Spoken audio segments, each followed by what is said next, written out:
खबर में खुश आमदेद। मेरे साथ आरफीद बड़ी खबर में सईद काजी। Run down. सियासी जमातें इलेक्शन के लिए कैसा माहौल चाहती हैं?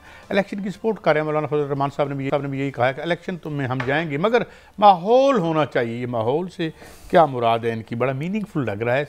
इस पर बात करेंगे। PTI के जो इंट्रा पार्टी इंतखाबात हैं उनके में इलेक्शन कमीशन को क्या इलेक्शन कमीशन को कालअदम करार दे सकता है?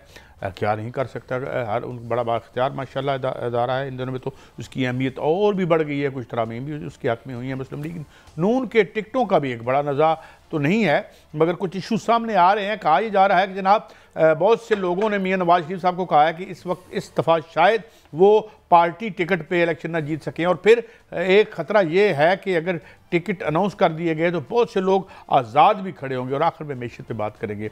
जो 2.3 ट्रिलियन रुपीज़ की जो वारदात और डाका होता है वो क्या है? 675 अरब का जो लोगों की जेब से पैसे निकाले जाते हैं सब्सिडीज़ के नाम से। इंतहाई बर्बाद बिजली का सेक्टर। बड़ी साहब शुरू में आ जाते हैं। क्या माहौल चाहिए? मतलब माहौल होगा तो हम इलेक्शन लड़ेंगे। वो की होता माहौल जी? हम लड़ेंगे इलेक्शन वो कह रहे मगर माहौल हो। बिस्मिल्लाहिर्रहमानिर्रहीम। पहले तो काई साहब आप कहते थे हमें सिक्योरिटी रिस्क है, हम नहीं आएंगे, हमें 100% गारंटी दो। वो आपको गारंटी मिल गई। आपके खिलाफ मुकदमा नहीं दर्ज हुए। मौलाना साहब के समधी गवर्नर पंजाब। माहौल क्या सिर्फ वादा लेना चाह रहे हैं हमें सदारत सदर बनाओ, हमें वज़ीर आज़म बनाओ, क्योंकि इलेक्शन तो पाकिस्तान में हो ही नहीं रहा। आपको किसने कह दिया? इलेक्शन तो हो रहा है ना। नहीं, कैसे इलेक्शन होता है कि तमाम पाकिस्तान का हर वो शहरी, उसे हर वो सियासी जमात, उससे बराबर का एनवायरनमेंट दी जाती है कि वो अपनी जाके मैसेज अपना मंशूर लोगों को बताए, वो लड़े। मेरी अपनी राय में तो सिर्फ और सिर्फ नून लीग को फ्री हैंड दिया गया है और एक जमात को रोका जा रहा है। मौलाना साहब इस वक्त इक़्तिदार के मज़े KPK में उनकी मर्ज़ी के बगैर ना DPO ना DCO। वफाक पंजाब टोटल मोहतरम नवाज शरीफ के हाथों में। माहौल ये क्या चाहते हैं मुझे बताएं। इसका मैं आपको जवाब भी देता हूँ मगर इससे पहले मौलाना फजल रहमान ने कहा क्या है मोहतरम ने, वो ज़रा सुना दो। हमें माहौल दिया जाए। और माहौल क्या है कि 2 सूबे इस वक्त बदअमनी के लपेट। तो इस सारे सूरत हाल में क्या इंतखाबी मुहिम चलाई जा सकेगी? इसका ये माना नहीं है कि हम इलेक्शन मुलतवी करना चाहते हैं, लेकिन इलेक्शन को माहौल तो दिया जाए ना, हमें पुरअमन माहौल। 2 सूबे वो भी यही कर। अच्छा अगर आपको भट्टी साहब याद हो तो कल कुछ गवर्नर KPK ने भी ऐसी बात की थी कि कोई लॉ एंड ऑर्डर का इशू है। गवर्नर तो लेकिन और मौलाना साहब में कोई रिश्ता है? हैं जी? गवर्नर KPK मोहतरम और मौलाना फजल रहमान साहब को रिश्ता है? तो पूरे कौम से इनका रिश्ता वो है। कह रहे हैं 2 सूबों में इलेक्शन मुहिम नहीं चलाई जा रही। सबसे ज़्यादा पुरअमन तो पंजाब है। तो पंजाब में आप तरीके इंसाफ को दीवार से लगा चुके हैं, उसे आप लगाने नहीं दे रहे। और भाई क्या ये कह रहे हैं KPK में नहीं चलाई जा रही? PTI ने दर्जनों वर्कर कन्वेंशन कर लिए ना। अब आपका वोटर बाहर नहीं निकल रहा। आपके पास लोगों को धोखा देने के लिए मजीद कोई लफ्ज़ों का हेर फेर नहीं रहा। आप बैसाखियों के जरिए इक़्तिदार में आना चाह रहे हो, वरना इससे बहुत बुरे हालात 2013 में थे। कितने ब्लास्ट होते थे, उसकी एक पूरी हिस्ट्री पड़ी है।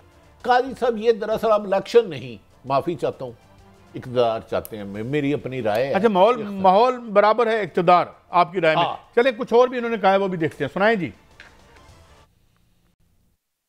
पेशावर में वाक़ हुए हैं। बाजावड़ सानहे के बाद हमारे 4-5 साथी शहीद हुए वहीं पे। डेरा इस्माइल खान में, टांक में, लक्की मरवत में कोई पुलिस नहीं है। रात को सारे इलाके जो है मुसल्लह लोगों के हाथ में होते हैं, दिन को पुलिस आ जाती है। तो इस सारे सूरत हाल में क्या इंतखाबी मुहिम चलाई जा सकेगी? ये तो कुछ ऐसी आवाज़ें अब उठनी शुरू हुई हैं और मैं तो इसलिए कि देखें ये तो तौहीन अदालत के मुतरादिफ है।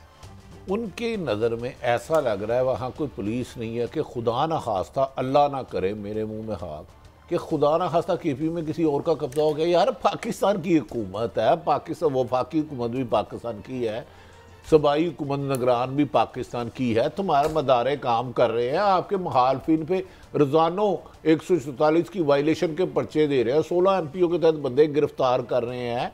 आपका एक भी में मौलाना फजल रहमान के लिए कोई इलेक्शन में रुकावट आई है? पीपल्स पार्टी के लिए आई है, नून के लिए आई है, कौन सी है ये मुझे एक एक पिन पॉइंट करके बात करें। नहीं, ये देखिए इनका मौलाना फजल रहमान की नवाज शरीफ साहब से मुलाकात हुई है, और नवाज शरीफ साहब तो एक वहाँ से लंदन से उतरे थे, तो उन्होंने कहा था कि पता नहीं कहा था हल्फन मैं कह सकता हूँ। मैं बता दूं क्या हुई है बात, और ये गारंटी है जो चंद दिनों में आ जाएगी। मौलाना ने सदारत मांगी है, इलेक्शन नहीं मांगा मुबैना तौर पे। इलेक्शन सिर्फ उस सूरत होगा जब पाकिस्तान की मकबूल तरीन जमात चारों सूबों में, जिसका वोट बैंक है तरीके इंसाफ, जिसका वोट बैंक रोज बरोज बढ़ता जा रहा है, उसको माइनस करने के लिए मोहतरम नवाज शरीफ और मौलाना साहब की बात हुई है। दोनों इस नुक्ते पर मुबैना तौर पर आ गए हैं कि हम इमरान खान को मिल के भी शिकस्त नहीं दे सकते, किसी दे पैर फदो कि ये बल्ला इलेक्शन में ना होना चाहिए। अब इसके अलावा इनके लिए माहौल में रुकावट क्या, मोहतरम नवाज शरीफ साहब के लिए क्या रुकावट है? कायसम जरा मुझे थोड़ा सा गाइड करें ना। मैं आपको एक बात बता दूं, हम एक फ़र्ज़ करते हैं कि बल्ला नहीं होता, लेकिन अवाम में सीना गजट में पता चल जाता है कि जो आज़ाद उम्मीदवार भी खड़ा है ये क्या PTI का सपोर्टेड है या नहीं है। तो फिर आप उसको इलेक्शन में सिलेक्शन के ना देखें, जो आज़ाद होता है फिर आप उसको डंडे के दौर पे जौन सी मर्जी जमात में दाखिल कर लेते हैं, फिर उस पर फ्लोर क्रॉसिंग नहीं लगती। यही तो उनकी साजिश है कि इतना डराओ, इतना डराओ, इतना डराओ कि तरीके इंसाफ से लैदगी का इजहार कर दें। आप मेरे कहने पे कायसा मैं आपको 3 आदमियों के नाम देता हूँ, उस्मान डार, फारूक हबीब, सदाकत अब्बासी, अली अमान, इनसे अकेले जाके मिले बस, और इनसे पूछें भाईजान ये तो बताएं आपने पार्टी छोड़ दी, आपका हक था, आपने इंटरव्यू दिया, आपका हक था, क्यों किया ऐसा? मैं इनमें से एक को मिल चुका हूँ, बस इससे आगे नहीं कहूँगा। काजी साहब कभी कभार पत्थर भी फट जाते हैं, इंसान तो फिर गोश्त और हड्डियों का एक इंसान है ना। काजी साहब मान जाए कि आपके मुल्क में लेवल प्लेइंग फील्डिंग नहीं है, आपके फाइज ईसा साहब को नहीं नजर आ रहा कि एक सियासी जमात को दांव पे लगाया जा रहा है। नहीं सर, फाइज साहब भी देख रहे होंगे। बुनियादी बात भट्टी साहब एक है, मैं जिस मुल्क में इंसानी हकूक नहीं है, फंडामेंटल राइट नहीं है, वहाँ इन कानून की हुक्मरानी कैसे हो सकती है? मुझे बताएं। इनका प्रॉब्लम आईनी फंडामेंटल राइट्स नहीं है। अच्छा फिर चलो काजी साहब इनका मसला ये है। मुझे भी एक सवाल करने दें। इनके समधी वहाँ गवर्नर गैर आइनी गैर कानूनी आइनी माहिरीन के मुताबिक, मैं नहीं कह रहा निगरान हुकूमत, पिछले तकरीबन 11 माह हो गए, ये माहौल चाहते कौन सा? चले मुझे बताए इन्हें क्या रुकावट किया? क्या आज आए पुलिस ने नाका लगा के इन्हें रोक लिया? पुलिस ने इन्होंने कोई दफ्तर बंद कर दिए, इन्होंने वर्कर कन्वेंशन करना चाहा उसको रोका? भाटी साहब मुझे ये नहीं पता कि कौन सी पार्टी कितनी पॉपुलर है या नहीं है। मुझे ये पता है कि यहाँ तक लोगों ने कहा है कि इनके उम्मीदवारों ने कहा है हमारे घर के बंदे हमें वोट नहीं देंगे। इनकी सोशल बेस उड़ गई है। माहौल से क्या मुराद है? माहौल से मुराद क्या है? कि कादी साहब, इस्लामाबाद की हरदल अजीज इनसाइडर मोहम्मद मालिक इस वक्त हमारे साथ है। बड़ी लक है कि हमें टाइम दे के ये आगे, वरना ये तो मालिक हैं, इन्हें ढूंढना सारा। मालिक भाई अस्सलाम वालेकुम। अस्सलाम वालेकुम।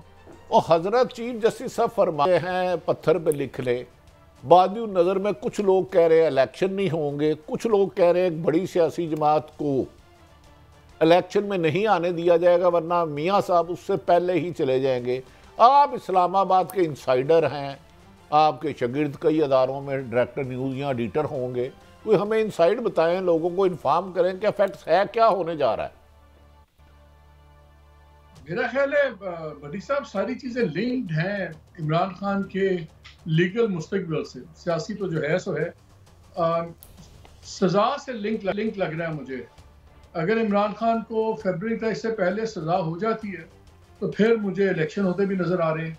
अगर उनकी कन्विक्शन नहीं होती तो फिर इलेक्शन अभी फिजा में है। और जो आपने बात की चीफ जस्टिस साहब की, तो चीफ जस्टिस साहब को चाहिए कि वो पहले पॉलिटिकल लीडरों को भी यही पाबंद करें ना। अब आज मौलाना फजल रहमान साहब ने आज कह दिया कि देखें 2 सूबों में बड़ी बुरी हालात हैं और हमारी कन्वेंसिंग नहीं हो पा रही, कोई कैंपेनिंग नहीं चल रही, एक ज़िले में पुलिस नहीं है, तो कैसे इलेक्शन होंगे, कैसे नहीं होंगे। तो शक व शुबहात तो सारे पॉलिटिकल लीडर्स डाल रहे हैं। और ये तो PDM अलायंस के लोग हैं, और ये मौलाना साहब तो वो हैं जिनकी अब सीट एडजस्टमेंट चल रही है नवाज शरीफ साहब के साथ। तो वो तो बड़े कंफर्टेबल होने चाहिए। पीटीआई वालों की तो समझ आती है, वो कीड़े निकालेंगे कि ये हो रहा है वो हो रहा है। तो जब मौलाना साहब बात करें, वो तो बेनिफिशरी है इलेक्शंस के, तो उसके बाद सारा मलबा डाल दें मीडिया के ऊपर। और आज पैमरा ने एक खौफनाक किस्म का नोटिस भी निकाल दिया कि आप डिस्कशन भी नहीं कर सकते, जैसे इलेक्शन कमीशन वाले पता नहीं ऊपर से उतरे हुए हैं कि वो गलतियाँ नहीं करते। जो इलेक्शन कमीशन ने किया उसके बारे में अब तमाम लीडरान के बयान सुन लें, और मुझे तो अजीब सी सूरत लग रही है। अच्छा मालिक साहब, मैं आपको तो चैलेंज नहीं कर सकता। मेरी नज़र में पाकिस्तान की तारीख में 2023 स्याह-तरीन सहाफत का दिन है। कौन सा पैमान आएगा, किस सहाफ़ी को बुलाना है, इस किस्म की इंस्ट्रक्शन मैंने नहीं देखी। सिर्फ मैं एक मुख्तसर सवाल करता हूँ आपको, तहरीके इंसाफ पूरी जमात इलेक्शन में जब भी होता है, जो चीफ जस्टिस साहब ने फरमाया, नज़र आ रही है या आपके तजर्बे में खदशात है कि उसे साइड पे करने की कोशिश की जाएगी?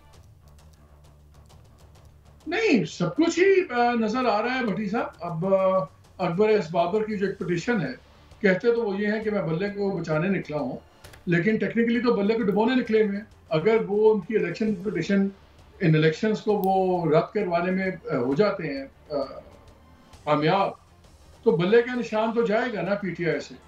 और यही सबसे बड़ी ख्वाहिश है बाकी लीडरान की, बाकी पार्टीज की, यही सबसे बड़ी ख्वाहिश। क्योंकि ये एक चीज़ मत भूलें कि हमारी कौम में लिटरेसी रेट कहने को तो 30s में है, लेकिन असल में तो 18-15% आपकी लिटरेट कौम है, जहालत की कौम है। ये इनके लिए बल्ले का निशान बड़ा इंपॉर्टेंट है, बिकॉज वो बल्ला निशान वो पिक्चर्स देख के वोट लगाते हैं। उनको नहीं पता कौन से कैंडिडेट का क्या नाम है, कौन सा पीटीआई का है।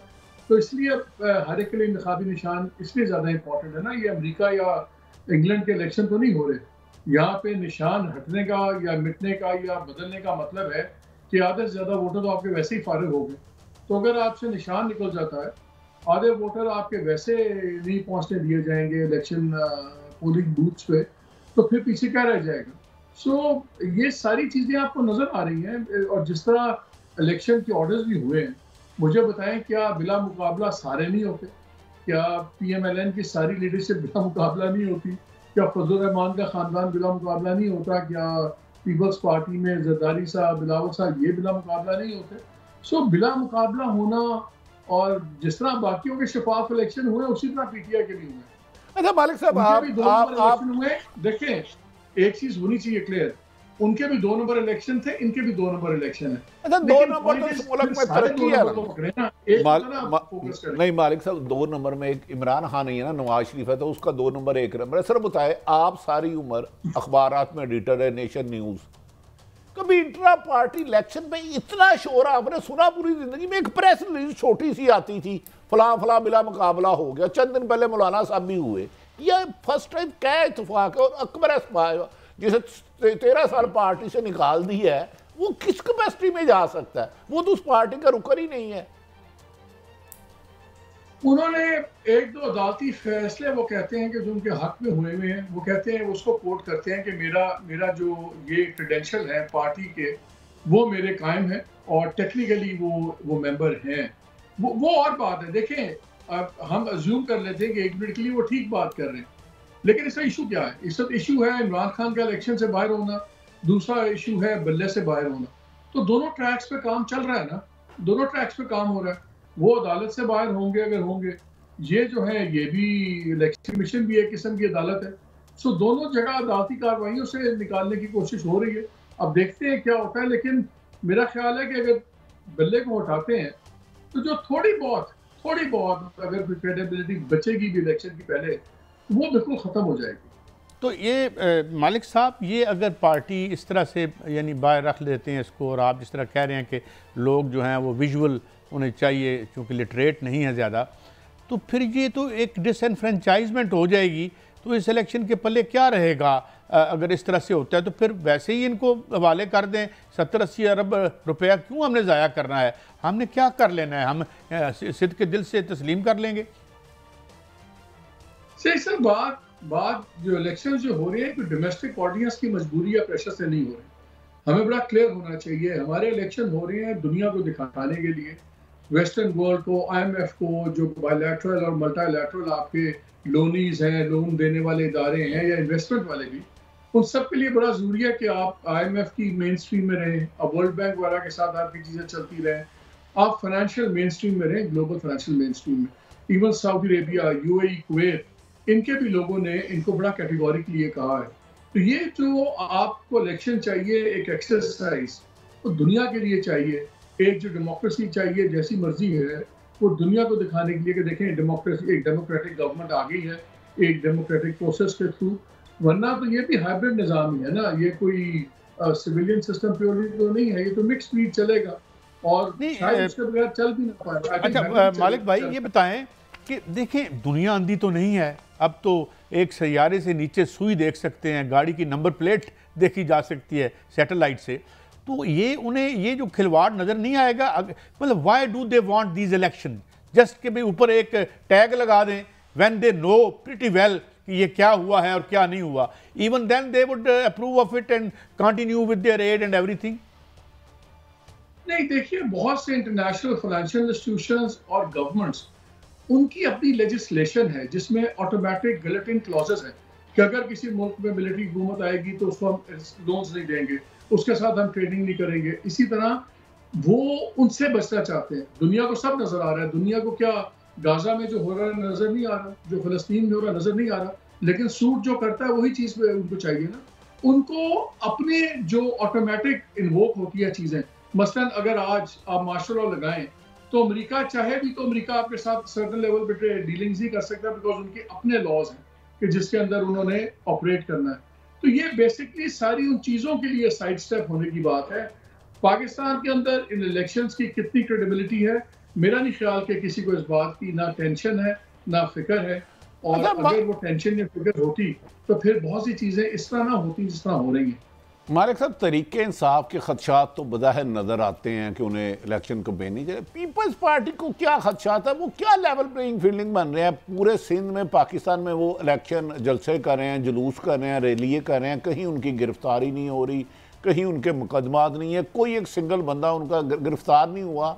तो वो क्या लेवल प्लेइंग फील्डिंग मांग रहे हैं? वो मुझे समझ से ज़रा बाला लगती है ये बात। मेरा तो ख्याल है कि वो दो चीजें कर रहे हैं। एक तो वो अपने आप को एक वायबल ऑप्शन रख रहे हैं, बिकॉज उनको बड़ा, जब आप ऑफ द रिकॉर्ड बातें करते हैं तो उनके लीडरान को बड़ा यकीन है कि मियां साहब अगर मियां साहब आ भी गए और प्राइम मिनिस्टर भी बन गए तो वो 6-8 माह से ज्यादा चल नहीं पाएंगे एस्टेब्लिशमेंट के साथ, तो फिर किसी को तो देखना होगा ना। तो एक तो वो उस जगह अपने आप को खड़ा कर रहे हैं कि हमें एक ऑप्शन है। सेकेंडली आपने देखा है साउथ पंजाब में, बलूचिस्तान में एंड इवन कराची की सीट्स पे उनके साथ हाथ हुआ है। जो चीज़ें उनको अगर कैटेगोरिकली वादा नहीं किया गया था तो उनको सजेस्ट जरूर किया गया था, हिंट कराया गया था कि ये आपको मिलेगा। तो उसके बाद फिर बातें शुरू होगी कि जी शायद वहाँ की भी उनकी मेजॉरिटी में डेंट डालने की बात हो। फिर आपने देखा चावला एंड कंपनी अंदर हुए, फिर आपने देखा सलीम बरादरी और बड़े उसके ख़ानदान की जो कराची का सिस्टम है सिंध का, वो चलाने वाले लोग अंदर हुए। फिर हमने देखा एकदम खामोशी होगी पीपल्स पार्टी की, तो पीपल्स पार्टी को भी जवाबी मैसेज चला गया कि चले आप जितना हिस्सा जुस्से पे लें, एक हद से आगे ना आ जाएं। सो आई थिंक वो सिर्फ, मुझे तो फ्रैंकली भट्टी साहब और काजी मुझे तो नज़र आते हैं कोalition में बैठते हुए, मुझे तो वो कोई ऑपोजिशन नज़र नहीं आती। ये इलेक्शन के बाद आई एम क्वाइट श्योर कि वो पार्ट ऑफ द गवर्नमेंट ही होंगे। और इसी मालिक साहब एक सवाल इसके बाद का साहब, एक तो आप करें जो जनूबी पंजाब और कराची में डिच किया, क्या जिन्होंने पीपल्स पार्टी को वो इलेक्टेबल नहीं जाने दिए या कराची में हालात खराब किया, वही ताकतें क्या नवाज शरीफ को वज़ीर-ए-आज़म बनाना चाह रही हैं या अवाम की ताकत पे आ रहे हैं? मैं थोड़ा सा आजकल बहुत कंफ्यूज हूँ, जरा आपकी रहनुमाई से जरा मुस्कुरा। मैं आपकी सादा सी कंफ्यूजन पर सत्य जाऊं भट्टी साहब, अगर फिर एक 25 करोड़ में वाहिद आदमी है जो कंफ्यूज है, मेरा ख्याल है बाकी सबको पता है। अच्छा मालिक साहब, एक बड़ी यानी वैसे तो हमारे यहाँ जिस तरह का पावर स्ट्रक्चर रहा है आप देखते ही रहे हैं, मगर ज़ाहिर है उसमें इर्तका कह लें या तनज़ुल कह लें आता रहता है। अब जहाँ जिस जगह हम बैठे हैं, जो मियाँ नवाज शरीफ साहब उनकी पार्टी और जो उनकी पुख्ता सियासी आदात हैं और जो जिस तरीके से मुक़्तदर तबकात का जो इंटरवेंशन है अब उस तरह से नहीं हो रही जिस तरह से हो भी नहीं सकती जिस तरह आप कह रहे हैं, मगर अमली तौर पर जो है वो आपके सामने है। तो और and secondly on the top of it इंतहाई डिस्क्रेडिटेड लोग, जिनको पता नहीं कैसे अंदर हमने लेके आना है। तो ये मलगूबा, ये मतंजन जो है, ये कोई इतना मेरे ख्याल में कोई हजम होने वाला लग नहीं रहा। What do you think, even if it goes on and it happens as they want to make it happen, तो ये क्या क्या मंजर खुलता नजर आता है आपको? देखिए, वो आपने आपके सवाल भी आपका जवाब है। देखिए, सबसे बड़ा इशू चलेगा को एग्जिस्ट करने का। अब जो हम देख रहे हैं कि ऐसा पहली दफ़ा एक बड़ा ओपन इकोनॉमिक हाइब्रिड मॉडल बन गया। आज से पहले इंस्टीट्यूशन इन्वॉल्व होता था, पाक यूएस रिलेशंस में, पाक इंडिया, कश्मीर का इशू, चाइना का, जहाँ पे सिक्योरिटी एंगल ज़्यादा होते थे, और इकोनॉमिक एफर्ट्स को सपोर्ट करता था बिहाइंड द सीन्स।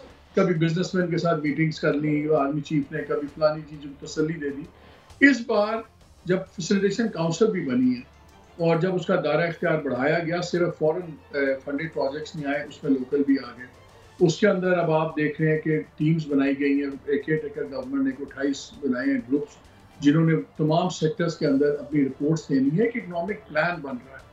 और अभी इन दिनों में आर्मी चीफ भी बाहर गए, केयर टेकर प्राइम मिनिस्टर भी बाहर गए, जो MOUs की बात हो रही है। MOUs वगैरह तमाम जितनी चीज़ें हैं उनको वो फौज ही अंडरराइट कर रही है। जितने सऊदी अरेबिया, कुवैत, UAE वगैरह, इन सबको गारंटीज चाहिए कॉन्टीन्यूटी की, स्टेबिलिटी की, और वो आर्मी चीफ ही उनको दे पा रहे हैं।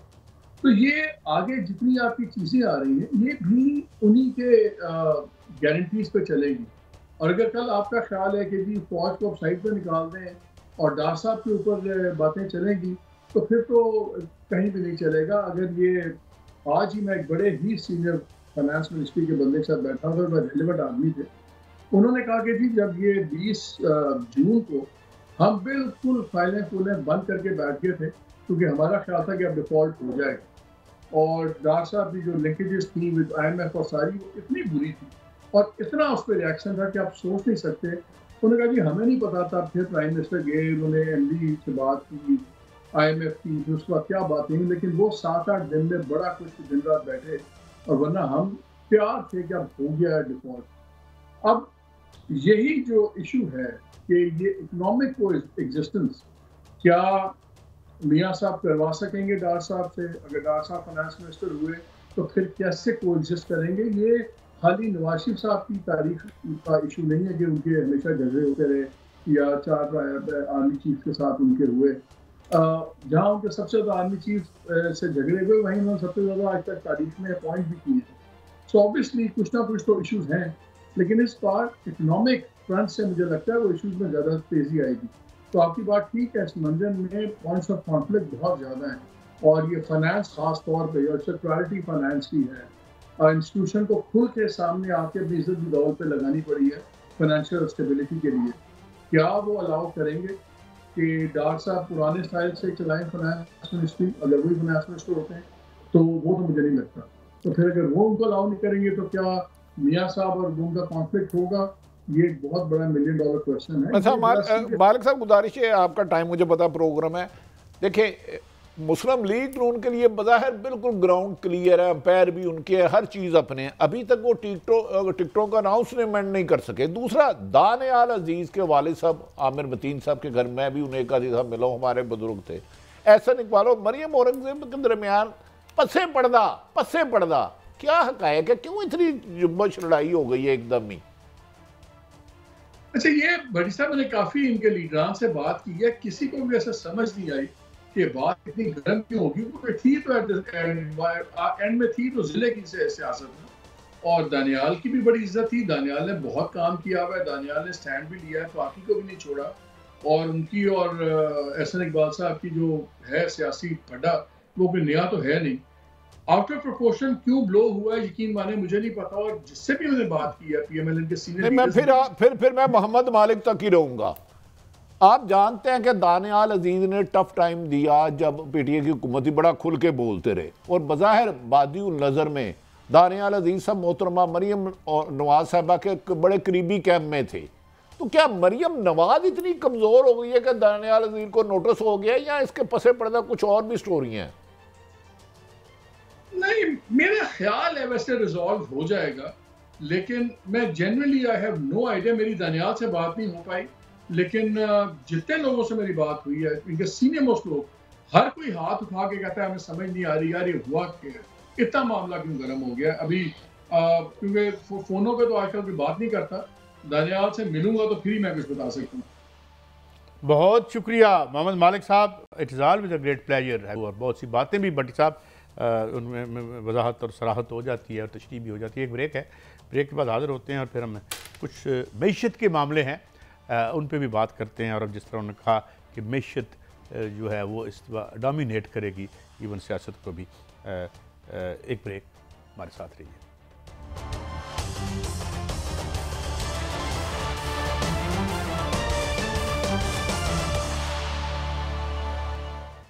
Welcome back. बट साहब मैं एक शॉर्ट सुनवाना चाहता हूँ। ये सिंध की तमाम पार्टियाँ माइनस PPP उन्होंने कुछ तहफ़्फ़ुज़ात का इज़हार किया है इलेक्शन कमीशन के हवाले से, वो ज़रा सुनिए फिर बात को आगे बढ़ाते हैं। चीफ इलेक्शन कमिश्नर साहब से बड़ी उम्मीद है, उम्मीद बहुत है लेकिन कम वक्त यकीन नहीं आ रहा। यकीन ना आने की वजह यह है कि उनके नीचे की जो टीम है वो कम्प्रोमाइज्ड है।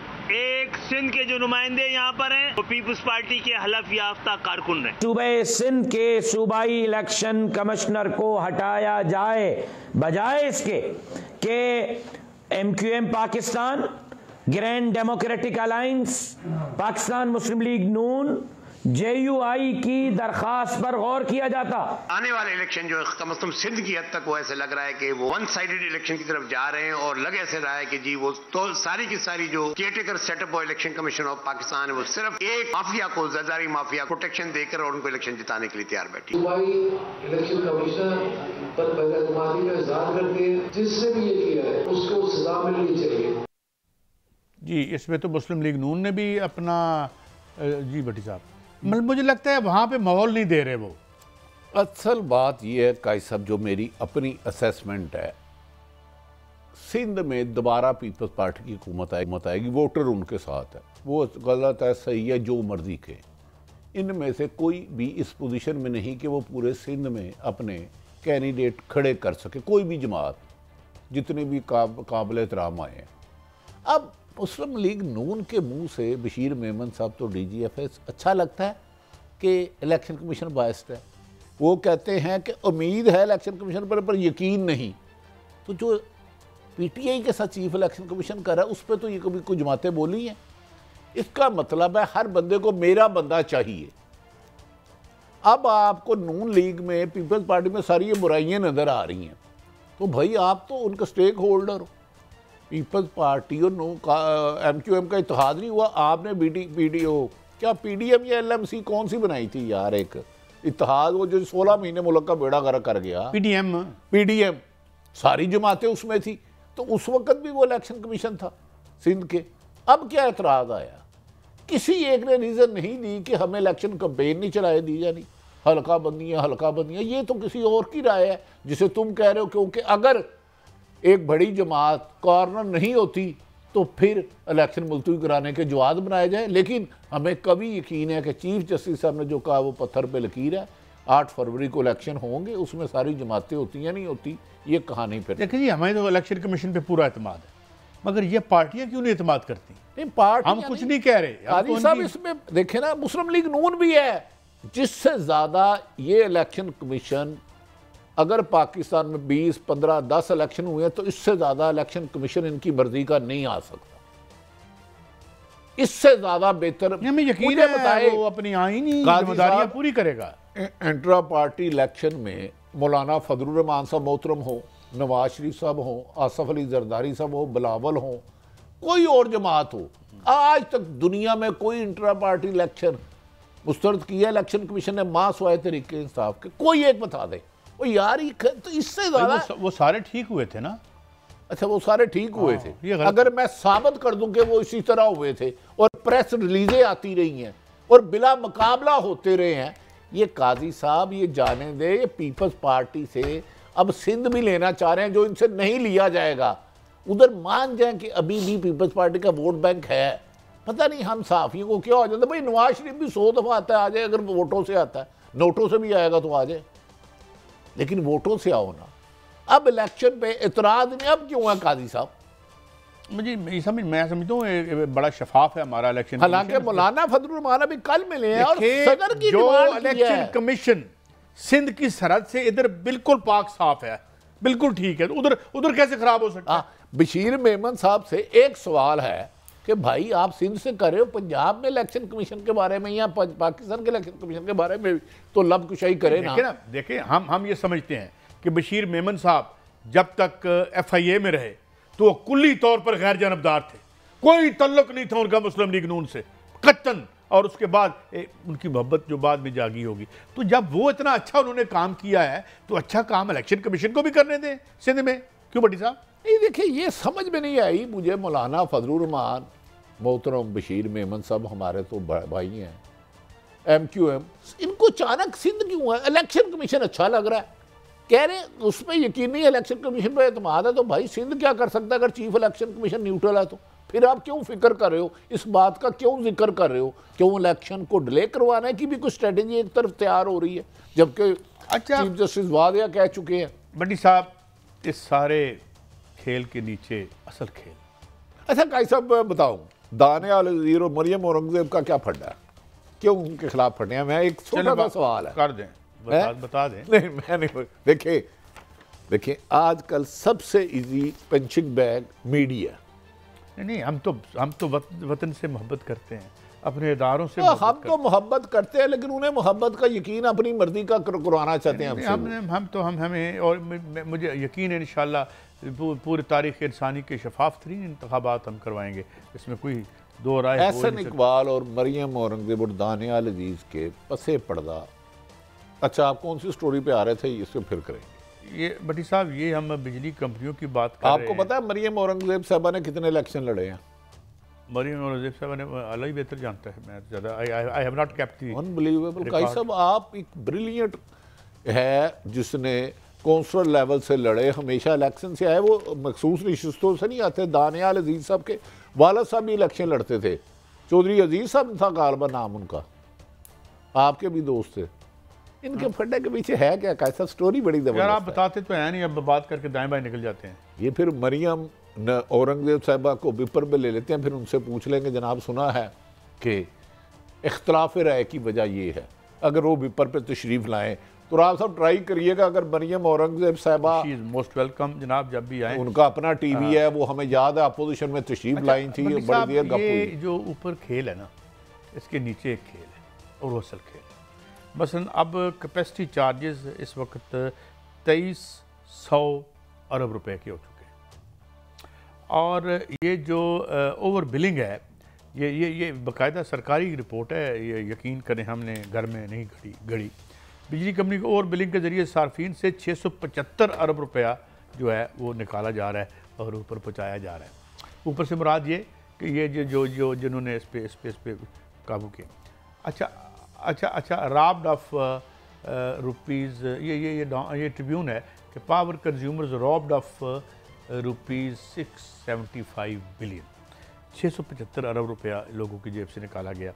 2300 अरब रुपए के काजी साहब, यानी कैपेसिटी चार्जेस जेडी बिजली नहीं बनी, काजी साहब जो आप तक गई नहीं। काजी साहब 200 यूनिट वाले को आपने पकड़ा, आपने अभी तक फिर ये कहते हैं कि SIFC बंद करो, फिर ये कहते हैं कि हम मैशत को देखेंगे। मुझे मेरी अर्ज सुन ले, सिर्फ मुझे मौका दे दे। 200-300 यूनिट वाले बिजली वालों को पकड़ा आपने, रोजाना सैकड़ों प्रेस रिलीजें जारी की, पर्चे दिए, कोई एक बड़े आदमी का नाम आया, लेकिन ये जो अरबों रुपए बगैर बिजली बनाए लोगों को 25 करोड़ आवाम पे डाका मार रहे हैं, कभी इनको भी तो, इनके खिलाफ भी तो कोई आवाज बुलंद करे ना, कभी इनके खिलाफ भी तो कार्रवाई ना हो। IPP जो आपके फेवरेट सब्जेक्ट है, ये बगैर पैसे बिजली बनाए जेब पे डाका मारे, पैसे तो कौम के जा रहे हैं ना साहब। इन्होंने क्या बात करते हैं आप हमें तो क्या बात करेंगे, हर जगह पे सामान पहुंचता है।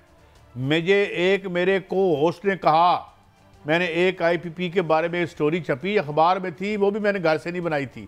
उनके मालिक का मैसेज आ गया, जनाब साड़ी माफ़ी हो सकती है। मैं जनाब सन माफ़ कर दो। बात ये नहीं, मुबारक हो कौम, आपको मुबारक हो, आपके जख्मों के नमक छिड़कने वाली नून लीग दोबारा इक़्तिदार में। IMF के क्या है, प्रोटेक्टेड सार्फिन के लिए गैस टैरिफ में 100% इजाफे का हुक्म। बिजली है नहीं, गैस इस्तेमाल नहीं कर सकते, कब्रिस्तान में जगह नहीं, कफन खरीदने के पैसे नहीं, और अरबों रुपए के डील करके आने वाले 2-2 अरब रुपए का मीनारे पर 4 रुपए का कोई इजाफा बताया जा रहा है मुझे ऊपर कंट्रोल रूम से कि भाई ये हमारी बिजली में कीमत में भी इजाफा हुआ है। उसके बाद 90% सिंध, बलूचिस्तान। अच्छा कई सब ये बिजली पे जो डाका मारते हैं, इन पे आसमानी बिजली कब गिरेगी? कभी नहीं गिरेगी, ये खुद आसमानी बिजली बनकर इस कौम पे गिरेंगे। और उसके बाद इस पूरे मुल्क के जो पॉलिटिकल स्ट्रक्चर है उसमें ये घुसे भाई साहब, सिंध बलोचिस्तान इंडस्ट्री जी ने शट डाउन देखे, 90% शट डाउन सिंध और इसी मुल्क में। ये क्या ये इकॉनमी आगे चलेगी? चलेगी, मैं चलो यार बच्चों वाली बात है, 2 सूबे आपके बंद हो रही है इंडस्ट्री, आप कह रहे हैं चलेगी? साहब कैसे चलेगी? और फैसलाबाद जाए, लूमे बंद है, लोग बेरोजगार है, चोरियां डाके, एक लाहौर में 300 से ज्यादा डकैती की वारदातें हो रही हैं। यार काजी साहब, क्यों हम लोगों से पूरा सच नहीं बोल सकते? तो झूठ बोलने का ठेका लिया आपने। जब आपके प्राइम मिनिस्टर इन वेटिंग जाके चेंबर ऑफ कॉमर्स में कहते हैं कि आप इंडस्ट्री लगाएं, केड़ी इंडस्ट्री लगाएं, नाड़े बनाने तो अलावा तो नादा की है। 60s में सबसे पहली केमिकल इंडस्ट्रीज पाकिस्तान में लगी। हमने यहाँ पर दुनिया का दूसरा बड़ा मिट्टी का डैम बनाया, कि पहला बड़ा डैम बनाया, यहाँ पे इंडस्ट्रियल इंफ्रास्ट्रक्चर खड़ा किया। यहाँ पे कोरिया वाले आके हमसे पूछते थे, और जिस दिन दा तुम्हारे हाथ चढ़े है माशाल्लाह, ये साइंसदान तुसी आए हो, तो हम किसी पल्ले नहीं रहे।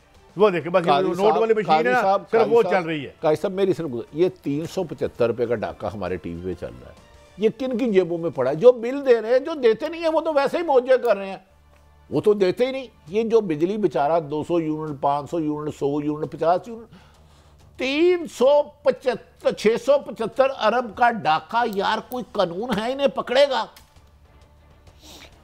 भट्टी साहब आपको पता है कि जब तक SIFC ने ये डॉलरों पर यानी इसको रोका और 300 से नीचे अभी तक रखा हुआ, और उम्मीद करते हैं कि मजीद भी नीचे आ जाए, कभी आपने सोचा है कि इनको तकलीफ क्यों नहीं होती? काजी साहब, भट्टी साहब, ये रुपए की मैशियत में नहीं रहते, ये डॉलरों की मैशियत में रहते हैं। ये डॉलरों में बाहर प्रॉपर्टियां खरीदते हैं।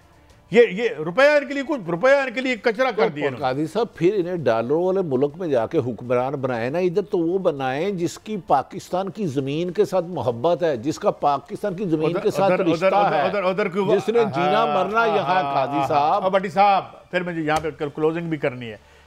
उधर नहीं कर सकते। एक बंदा, दोबारा कहूंगा, तीसरी बार कहूंगा, वो उसने लिबिया से और पाकिस्तान से किक बैक ली और पकड़ा गया कोरिया में, उसने जेल टर्म काटी। और इधर भी एक बड़े अहम शख्सियत की 2 लीजें कैंसिल कर दिया, नाम अगले प्रोग्राम में, और वो इसलिए कैंसिल हो रही हैं क्योंकि जाहिर है कि एक बन गई है। हाँ जी, क्लोजिंग का वक्त है मेरे ख्याल में। जी हाँ जी, ये क्लोजिंग है आज का हमारा प्रोग्राम। कल फिर हम हाजिर होंगे, हम ये बातें करते रहेंगे और इंशाल्लाह वतन अजीज़ बेहतरी की तरफ जाएगा, इस उम्मीद के साथ, दुआ के साथ आपसे इजाज़त। कल फिर मिलेंगे। अल्लाह हाफिज़।